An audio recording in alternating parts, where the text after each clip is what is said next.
अस्सलामुअलैकुम, welcome to the illuminator academy of commerce. आज इस टॉपिक के बारे में हम बात करने जा रहे हैं वो है इंटरनेशनल ट्रेड।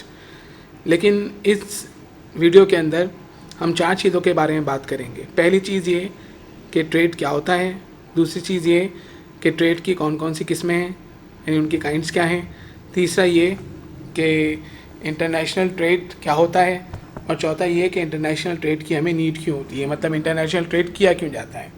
तो आइए स्टार्ट करते हैं कि ट्रेड की डेफिनेशन से स्टार्ट करते हैं कि ट्रेड क्या है।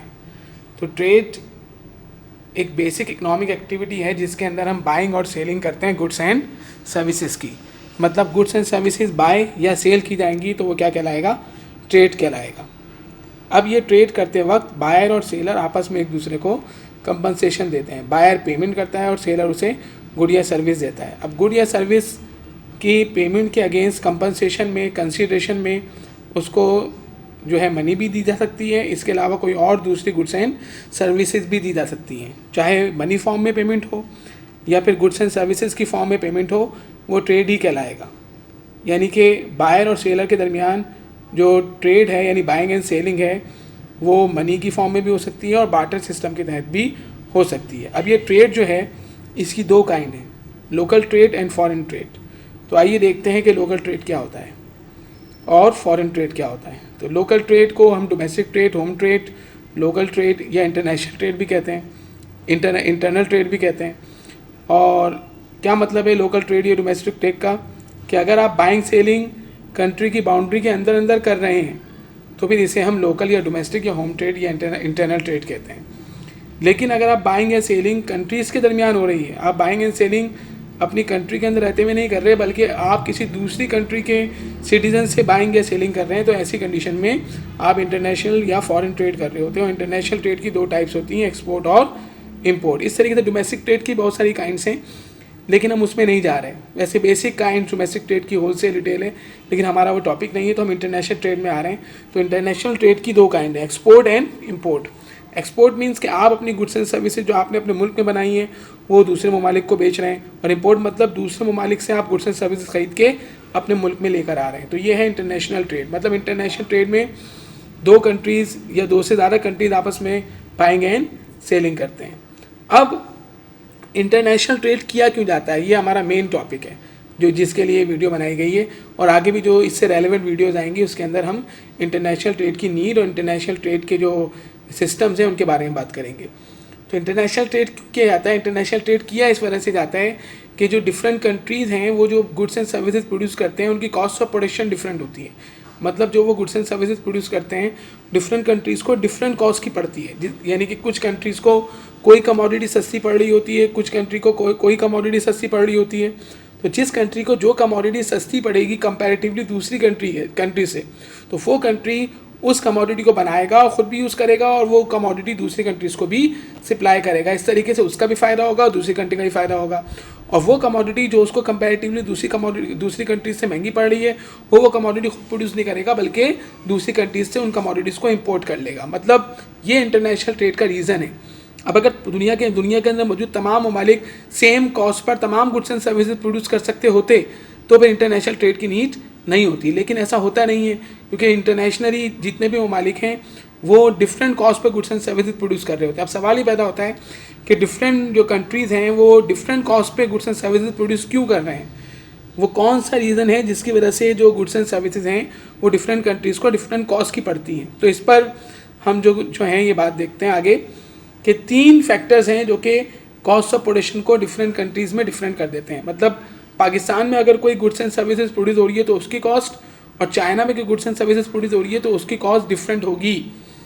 कुछ गुड्स एंड सर्विसेज पाकिस्तान सस्ती बनाएगा, कुछ गुड्स एंड सर्विसेज जो है वो चाइना सस्ती बनाएगा। तो वो कौन से फैक्टर्स हैं जो कि इनकी कॉस्ट ऑफ प्रोडक्शन पे इम्पैक्ट डाल रहे हैं, वो ये 3 हैं।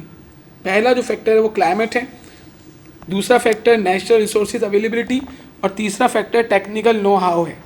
तो आइए देखते हैं कि ये तीनों फैक्टर किस तरीके से कॉस्ट ऑफ प्रोडक्शन पे इम्पैक्ट डालते हैं। और कॉस्ट ऑफ प्रोडक्शन जब चेंज हो जाएगी तो फिर इंटरनेशनल ट्रेड जो है वो अराइज हो जाएगा।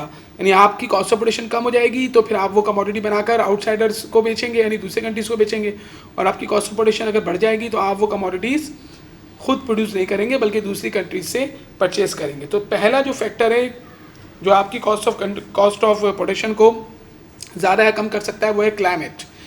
क्लाइमेट क्या होता है? क्लाइमेट आपका ऐसा वेदर होता है जो लॉन्ग टर्म बेसिस पर आपकी जो बाउंड्री है उसके अंदर रहेगा। नॉर्मली लोग कहते हैं कि एवरेज 30 ईयर्स तक अगर कोई वेदर आपकी जो इकोनॉमी है, आपकी कंट्री है, उसके अंदर रहेगा तो वो आपका क्लाइमेट कहलाता है। अब क्लाइमेट में temperature, humidity, atmosphere pressure, wind वगैरह और जो रेनिंग होती है, ये सब इसके अंदर शामिल होती है। In short, climate is the condition of the climate system of the earth, यानी अर्थ के अंदर आपकी जो कंट्री की अर्थ है उसमें किस किस्म का टेम्परेचर, किस किस्म की ह्यूमिडिटी है। अब ये टेम्परेचर, ह्यूमिडिटी और एटमॉस्फेयर प्रेशर और विंड एक्सेट्रा एंड रेनिंग, ये सब आपकी प्रोडक्शन पे इम्पैक्ट डालती है। क्लाइमेट कंडीशन चेंज होने से कुछ पर्टिकुलर कमोडिटीज़ की प्रोडक्शन आप ज़्यादा कर सकते हैं और कुछ की प्रोडक्शन आप ज़्यादा नहीं कर सकते। जैसे कि आप अगर पाकिस्तान के नॉर्दर्न एरियाज में जाएंगे तो वहाँ पे क्लाइमेट ऐसा है, वहाँ पर इस तरीके की मौसम है कि आप वहाँ पर कुछ पर्टिकुलर किस्म की कमोडिटीज़ आसानी से प्रोड्यूस कर सकते हैं, जैसे कि ड्राई फ्रूट्स वगैरह हैं।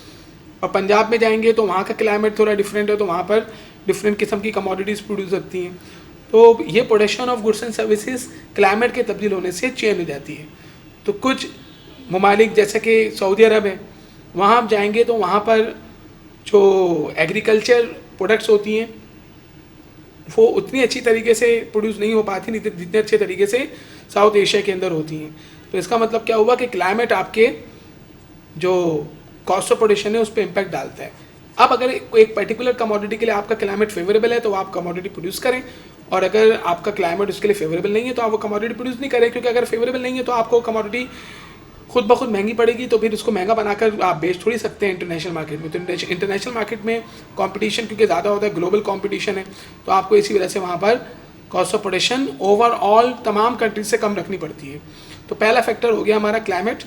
दूसरा फैक्टर है नेशनल रिसोर्स अवेलेबिलिटी, यानी आप जिस गुड एंड सर्विस को प्रोड्यूस कर रहे हैं, अगर उसको प्रोड्यूस करने से मुतालिक जो नेचुरल रिसोर्सेज हैं, जो रॉ मटेरियल है, उसकी अवेलेबिलिटी बहुत ईजी है आपकी कंट्री के अंदर, और आपकी कंट्री में वो नेचुरल रिसोर्स ज़्यादा तादाद में पाया जाता है, तो खुद ब खुद आपको वो प्रोडक्शन जो है उसकी करना कम कॉस्ट पे पड़ेगा और आप उसको आसानी से प्रोड्यूस करके सेल कर सकते हैं। तो देखिए इसमें क्या लिखा है कि natural resource availability is the function of the supply and demand of the natural resources. Natural resources के सप्लाई एंड डिमांड पर ये डिपेंड करता है, यानी आपके नेचुरल रिसोर्सेज का सप्लाई ज़्यादा हो आपकी कंट्री में एक पर्टिकुलर नेचुरल रिसोर्स की, तो फिर आप जो है वो आसानी से वो कमोडिटी कम कॉस्ट पे प्रोड्यूस कर सकते हैं। तो excess supply of natural resources आपकी कंट्री के अंदर प्रोड्यूस होने वाली रेलेवेंट कमोडिटीज़ की कॉस्ट को कम कर देता है, चीपर कर देता है, और आसानी से वो कमोडिटी प्रोड्यूस करके इंटरनेशनल मार्केट में दूसरी कंट्रीज़ को कम कॉस्ट पे सेल कर सकते हैं और कॉम्पिटिटिव एडवांटेज हासिल कर सकते हैं। ओके, और थर्ड फैक्टर है हमारा टेक्निकल नो हाउ।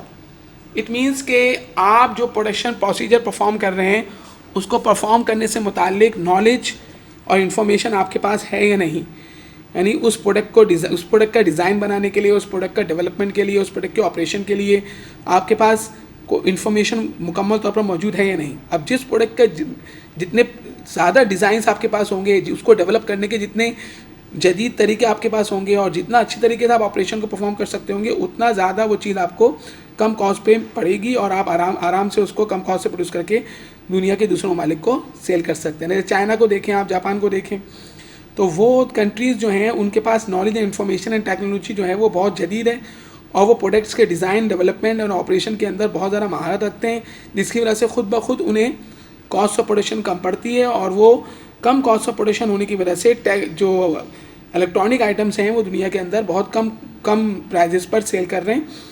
जबकि अगर हम अपने मुल्क को देखें, पाकिस्तान को, तो वहाँ पर टेक्निकल नो हाउ कम होने की वजह से हम कमोडिटीज़ चाइना और जापान जो प्रोड्यूस कर रहे हैं उन कमोडिटीज़ को सस्ते दामों में नहीं बना सकते, because we don't know how to design, how to develop and how to operate the goods and services.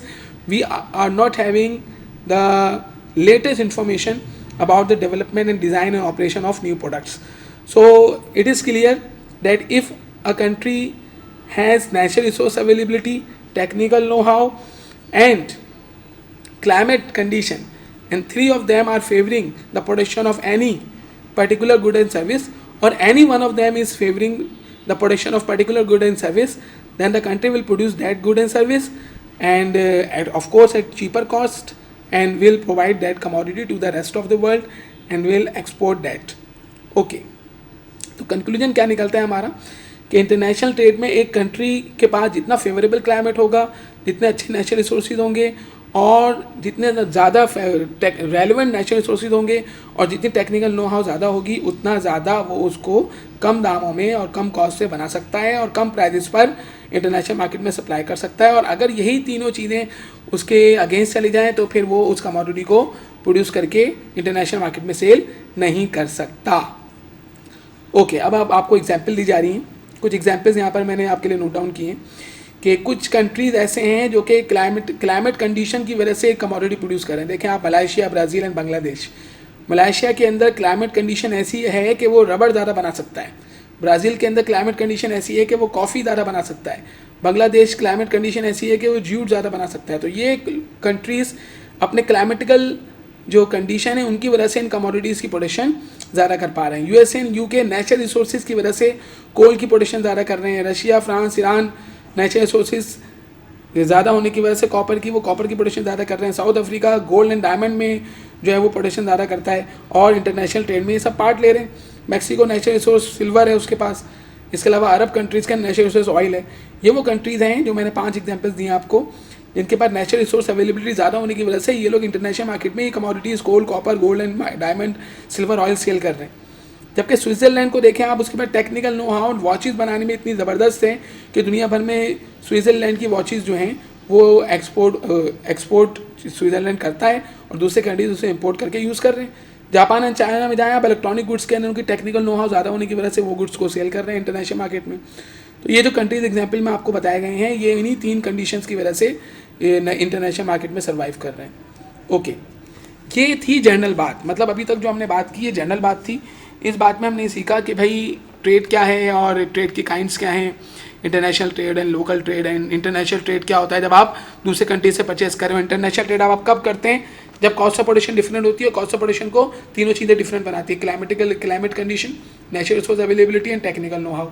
लेकिन ये एक बहुत जनरल सी बात है, इंटरनेशनल ट्रेड किस वक्त होता है और किस वक्त जो है वो किस कंट्री को इंटरनेशनल ट्रेड बेनिफिट देगा और इंटरनेशनल ट्रेड करते वक्त किन किन बातों का ख्याल रखना चाहिए, इसके लिए डिफरेंट थ्योरीज पेश की गई हैं, जिसमें से 2 थ्योरीज के बारे में हम आगे बात करने जा रहे हैं नेक्स्ट वीडियोस के अंदर। इंशाल्लाह आपको नेक्स्ट वीडियोस के अंदर एडम स्मिथ की थ्योरी हम पढ़ेंगे, थ्योरी ऑफ एब्सोल्यूट एडवांटेज।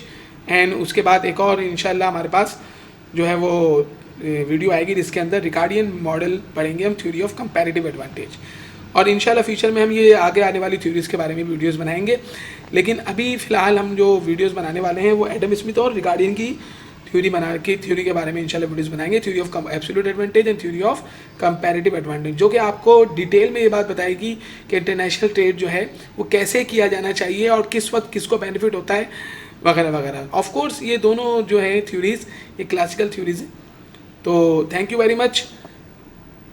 इंशाल्लाह ये लेक्चर जारी रहेगा क्योंकि अभी हमारे पास रिकार्डियन की थ्योरी और एडम स्मिथ की थ्योरी बाकी है। लेकिन थ्योरी ऑफ एब्सोल्यूट एडवांटेज और थ्योरी ऑफ कंपैरेटिव एडवांटेज पढ़ने से पहले एक टॉपिक अगर आप अच्छी तरीके से अंडरस्टैंड कर लें तो फिर आपको थ्योरी ऑफ कंपैरेटिव एडवांटेज और थ्योरी ऑफ एब्सोल्यूट एडवांटेज को समझने में आसानी होगी। और वो टॉपिक है प्रोडक्शन पॉसिबिलिटी फ्रंटियर का। तो लिंक में जो है प्रोडक्शन पॉसिबिलिटी फ्रंटियर की वीडियो मौजूद है। पहले आप प्रोडक्शन पॉसिबिलिटी फ्रंटियर को मुकम्मल तौर पर समझें, अंडरस्टैंड करें और उससे मुताल्लिक कोई क्वेश्चन है तो फिर कमेंट में मुझसे पूछें। फिर जब आपको प्रोडक्शन पॉसिबिलिटी फ्रंटियर मुकम्मल तौर पर समझ में आ जाएगा तो फिर आप बहुत आसानी से थ्योरी ऑफ कंपैरेटिव एडवांटेज और थ्योरी ऑफ एब्सोल्यूट एडवांटेज को अंडरस्टैंड कर सकते हैं। लाइक एंड सब्सक्राइब करना नहीं भूलिएगा। इंशाल्लाह नेक्स्ट वीडियो में मिलते हैं। अस्सलाम वालेकुम व रहमतुल्लाहि व बरकातुहू।